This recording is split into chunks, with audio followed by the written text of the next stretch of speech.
Mobilisation des taxis à Paris, le périphérique bloqué contre la réforme des tarifs de transport sanitaire. Ce mardi, des centaines de taxis ont convergé vers le périphérique parisien, bloquant plusieurs axes majeurs pour protester contre la réforme des tarifs du transport sanitaire imposée par le gouvernement.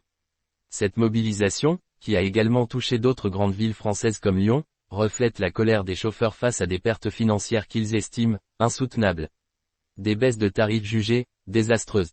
La réforme en question oblige les chauffeurs de taxi et les transporteurs sanitaires à négocier leurs tarifs directement avec l'assurance maladie. En cas d'absence d'accord, les tarifs peuvent être réduits unilatéralement.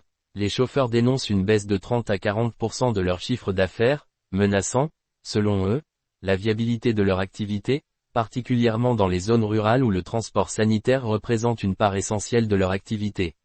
Nous sommes en première ligne pour transporter des patients, parfois dans des conditions difficiles, et on nous remercie en sabrant nos revenus, s'insurge Ahmed, chauffeur de taxi depuis 15 ans, présent sur le périphérique parisien.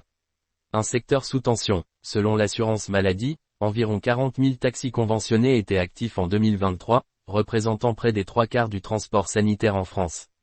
Les chauffeurs dénoncent également la concurrence jugée illégale des plateformes de VTC, qui, selon eux, fragilisent encore davantage leur secteur. Cette réforme vise à économiser 300 millions d'euros sur le budget du transport médical, mais ses conséquences sociales suscitent une vive opposition.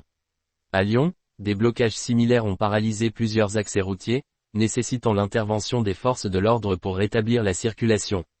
Des demandes claires. Les chauffeurs réclament l'abandon pur et simple de cette réforme et une reconnaissance de leur rôle comme service public essentiel. Cette réforme nous pousse à refuser certaines prises en charge, car elles deviennent économiquement insoutenables, explique Marie, une conductrice de taxi en région parisienne. Un silence gouvernemental qui inquiète.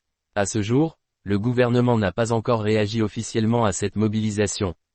Les chauffeurs espèrent l'ouverture de négociations pour trouver une solution qui sauvegarde leur métier et leur mission d'intérêt public.